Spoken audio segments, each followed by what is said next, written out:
नमस्कार साथीहरू, पक्कै पनि आज म तपाईँहरूको माझमा दार्चुलाको जनजीवन र यहाँको वास्तविकता सहितको भिडियो लिएर उपस्थित भइसकेको छु। यहाँहरूले अन्तिमसम्म हेरेर लाइक, कमेन्ट, सेयर, सब्सक्राइब गरेर सपोर्ट गरिदिनु होला। यहाँहरूको लाइकले, यहाँहरूको कमेन्टले हाम्रो हौसला बढ्नेछ आदरणीय साथीहरू।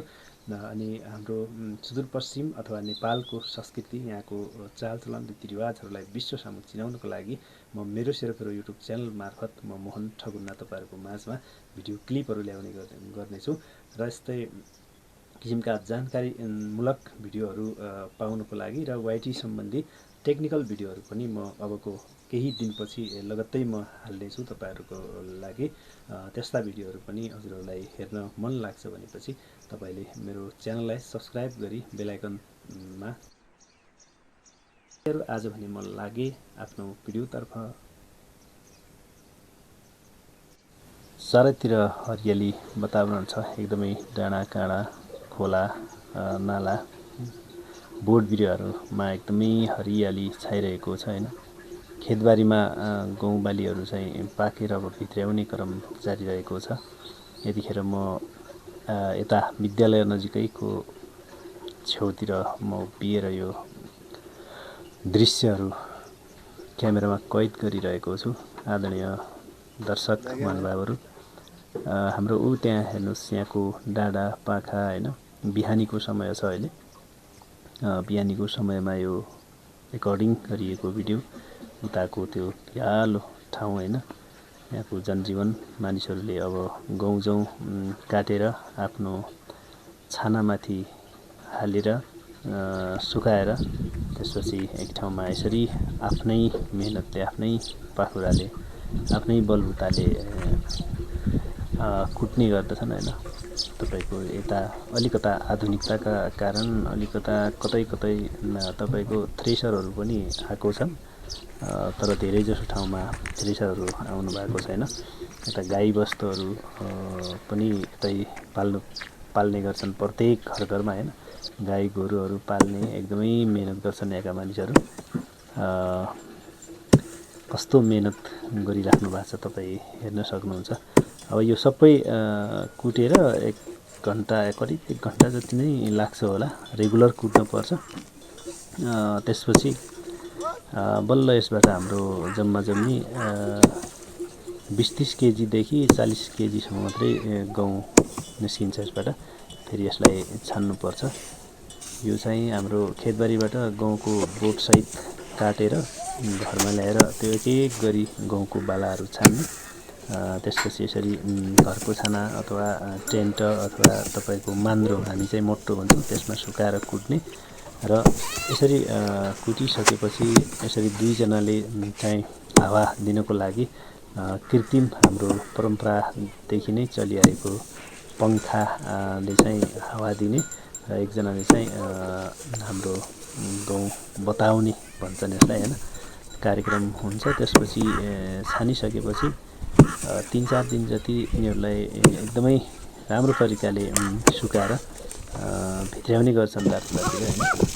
यता हेर्न सक्नुहुन्छ, मान्द्रो पनि सकिएको छ, तर पनि एकदमै गहुँ छान्ने कार्यक्रम जारी रहेको छ। वरिपरि हरियाली छ हैन, निगालोको रुखहरू पनि त्यतै छ।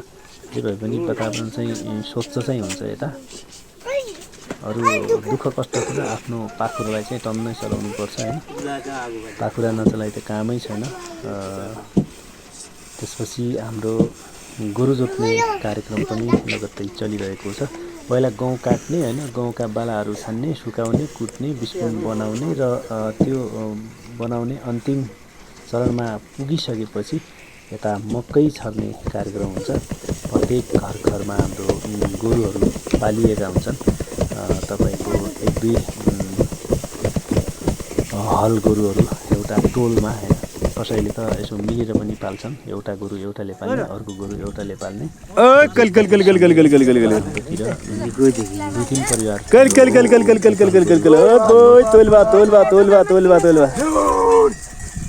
मकै छर्ने काम साथीहरू चलिरहेको छ हाम्रो गाउँतिर। यता केटाकेटीहरू पनि धेरैछन् हाम्रो, के गर्ने, हिल लाइफको यस्तै छ। ठाउँ पर्यो हैन, गाह्रो गरा बनाएको छ। गरामा चाहिँ अलि गाह्रो भिडा भन्छ होइन, त्यो चाहिँ अलि उचो हुन्छ, त्यही भएर ट्र्याक्टर चाहिँ चल्दैन खासै। यसरी अब गोरु जोत्ने पछाडिपट्टि चाहिँ एउटा पाइला एउटा मकैको दाना हाल्ने हो, त्यो गोरु जोत्ने जुन हलोको घाउ हुन्छ त्यहाँतिर होइन, त्यसलाई स्या भन्छ हाम्रो चाहिँ। अब त्यसपछि त्यो मकै छर्ने काम सकिएपछि यहाँका बाख्रा पालक भेडा पालकहरू चाहिँ हाम्रो 6 महिनाका लागि हाम्रो लेकतिर जाने चलन छ। लेकको तयारी गरेर लेकतिर पनि गइराख्नु भएको छ। अब धेरैजसो मानिसहरू अब एउटै पेसामा आबद्ध छैनन्, यता चाहिँ फरक फरक पेसा छन् होइन। कसैले चाहिँ कार्यालयमा काम गर्नुहुन्छ, कोही कर्मचारी हुनुहुन्छ, कोही चाहिँ कृषि पेसामा आबद्ध हुनुहुन्छ, तर अधिकतम चाहिँ हाम्रो कृषि पेसामै आबद्ध हुनुहुन्छ यहाँतिरको आदरणीय दाजुभाइ दिदीबहिनीहरू।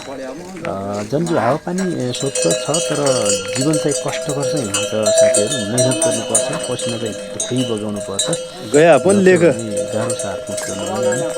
बाख्रा हेर्ने सेक्युरिटी कुकुरहरू पनि यता सँगै लिइराख्नु भएको छ।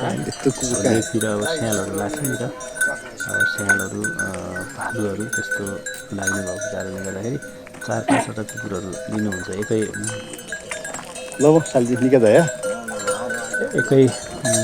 एकजनाको चाहिँ 4-5वटा कुकुरहरू हुन्छ। तपाईँ देख्न सक्नुहुन्छ होइन, दुईवटा फेरि दुईवटा यता बिचमै छ बाख्रा हेर्ने होइन, बाख्रा चराउने कुकुर फेरि एकदमै रमाइलो हुन्छ। अब ती भेडाहरू चाहिँ माथि गइसक्यो होइन, अब उन खुरेर टक्क उन घरमा राखेर लेकतिर लगेका छन्। यहाँबाट चाहिँ भेडाहरूलाई लेक पुग्नको लागि 5 दिन जति लाग्छ करिब ठाउँ ठाउँमा बास बस्ने होइन। तर भेडाहरूले चाहिँ आफ्नो भारी आफै बोक्छन् साथीहरू, तपाईँ देख्न सक्नुहुन्छ। एउटा भेडाले चाहिँ 10 किलोसम्म तपाईँको सामानहरू बोकेर लेकसम्म लग्न सहजता दिएको हुन्छ होइन। अब सोचमा आउँछन् भेडाहरू। त्यस्तै छ अब ल है साथीहरू, हाम्रो भेडा बाख्राहरू चाहिँ अब लेकतिर जाने तयारीमा हुनुहुन्छ होइन। लेक जाने क्रममा आफ्नो भारी बोकेर हेर्नुहोस् त, आफ्नो लागि नुन 6 महिनासम्मको लागि खानको लागि रासन सबै बोकेर हेर्नुहोस्। हाम्रो